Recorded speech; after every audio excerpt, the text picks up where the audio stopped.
미가서 묵상일기 네 번째. 걱정, 그러나 잠시만 하세요. 미가서 1장 5절로 7절.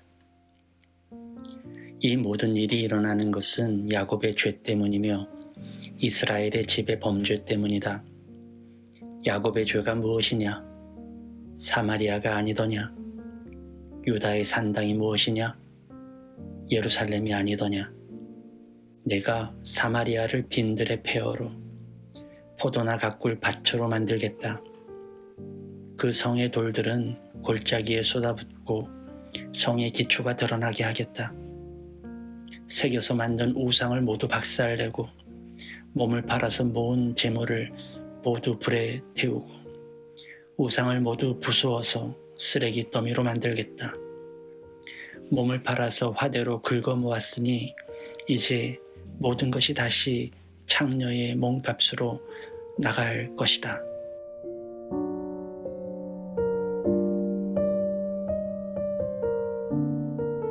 좋은 아침입니다. 명절이 가까워집니다. 어떤 분들에게는 좋은 만남이, 어떤 분들에게는 부담스러운 만남이 될지도 모르는 명절이죠. 여러분은 어떠신가요? 함께 만나 축복하고 사랑과 은혜를 나눠야 할 명절이 무슨 음식 박람회로 탈바꿈해버린 것 같은 안타까움이 있기도 합니다. 그래도 오늘은 좋은 기대를 하자고요. 미리 기도하면 어떨까요? 이번 명절에는 너무 아름다운 덕담이 오가고 서로를 위해 기도하며 축복하는 은혜의 시간들이 될 것을 상상하고 기대하며 오늘부터 기도하면 좋겠습니다. 오늘 본문에 등장하는 야곱, 사마리아, 유다와 예루살렘은 모두 이스라엘을 통칭하는 표현으로 보입니다. 사마리아로 표현된 북이스라엘의 멸망은 죄의 결과임을 분명히 하죠. 그리고 이제 남은 남유다 또한 산당으로 표현된 우상 숭배로 가득함을 알 수 있습니다. 이에 하나님의 웅장한 심판의 메시지가 펼쳐지죠. 그런데 날이 선 심판의 메시지라고 하기에는 표현이 너무나 문학적입니다. 사마리아를 빈들의 폐허로 만드시겠다는 표현에서 등장하는 폐허라는 단어가 히브리어로 아이입니다. 뭔가 떠오르시나요? 여호수아의 가나안 정복 기사에서 등장하는 그 작은 아이성이 바로 이 단어입니다. 그런데 이 아이성은 기원전 3000년경에 세워졌다가 기원전 2000년경에 멸망한 이후 전혀 사람이 살지 않는 황폐한 땅이 되었습니다. 물론 가나안 정복 당시에도 그랬습니다. 그래서 아이성 정복의 기록은 역사적 기록이라기보다는 문학적 해석의 기록이라는데 학자들은 의견을 모으죠. 그만큼 아이성은 유대인들에게 황폐한 땅의 대명사였습니다. 우리는 잘 몰라도 당시 유대 사람들은 이 말에 훨씬 더 오금이 저렸을지도 모릅니다. 아이성의 황폐함을 대대로 알고 있었기 때문이죠. 그런 표현은 이해에 그치지 않습니다. 포도나 가꿀 밭으로 만들겠다는 표현도 그렇습니다. 저는 이 구절을 잘 이해할 수 없었어요. 포도밭이 된다는 것은 좋은 땅이 아닌가 하는 생각이 들었기 때문이죠. 왜 이런 말을 했을까 싶더라고요. 다른 연구 자료들을 찾아보아도 이에 대한 언급이 없어서 고민했습니다. 그러다 뜻밖에도 포도주 생산에 관한 자료에서 해답을 얻었습니다. 그 자료에는 이런 글이 있더라고요. 포도주 생산을 위해서는 좋은 땅이 필요 없다는 겁니다. 보통 우리가 말하는 비옥하고 좋은 땅에 포도를 심으면 포도가 성장에 집중해서 포도 열매는 잘 연글지 않는다고 하더라고요. 그래서 좋지 않은 땅에 포도를 심는다고 하더군요.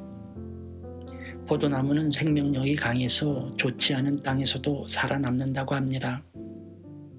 그런 생명력을 성장보다는 오로지 열매에 집중하여 좋은 포도 재배가 가능하다고 하더군요. 죄가 무엇인가 정의 내리기가 쉽지 않습니다.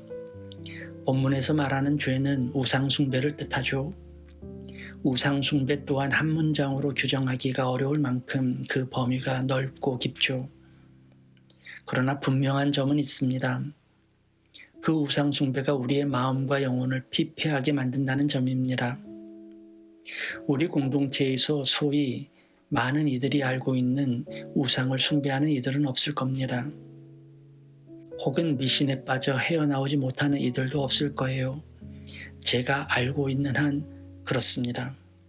그런데 그렇다고 오늘 본문이 우리와는 동떨어진 강 건너 불구경하듯 들어야 하는 말씀은 아닐 거예요.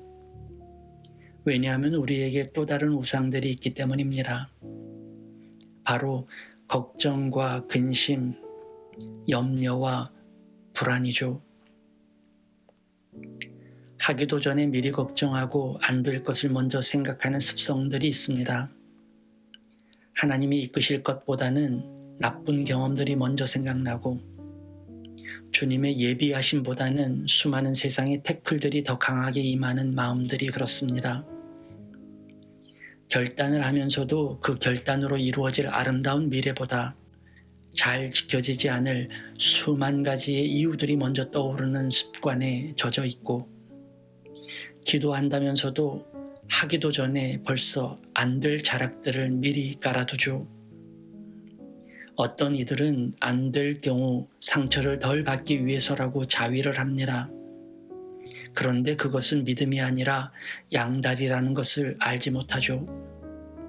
이미 안 될 것을 예상하는 자가 승리하기란 어렵습니다. 그게 우리 우상일지도 몰라요.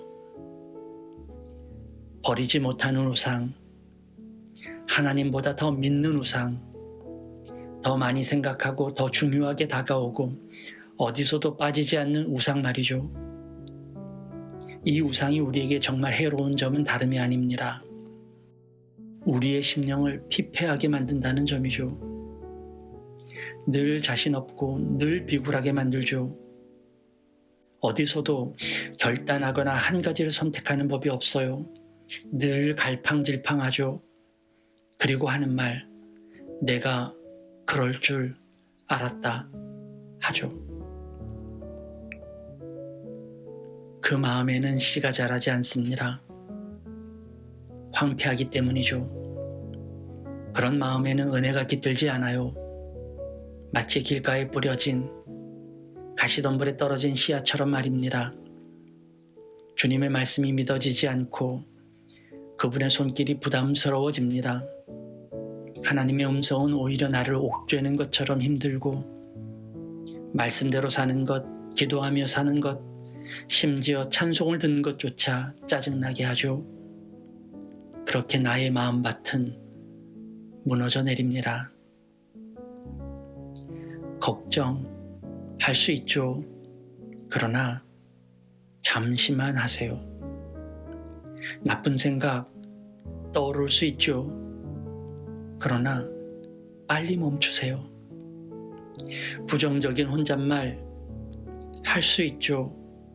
그러나 빨리 좋은 혼잣말로 바꾸세요. 왜냐하면 반복되고 지속된 부정적 우상들은 나의 마음을 나도 모르게 황폐화시키기 때문입니다.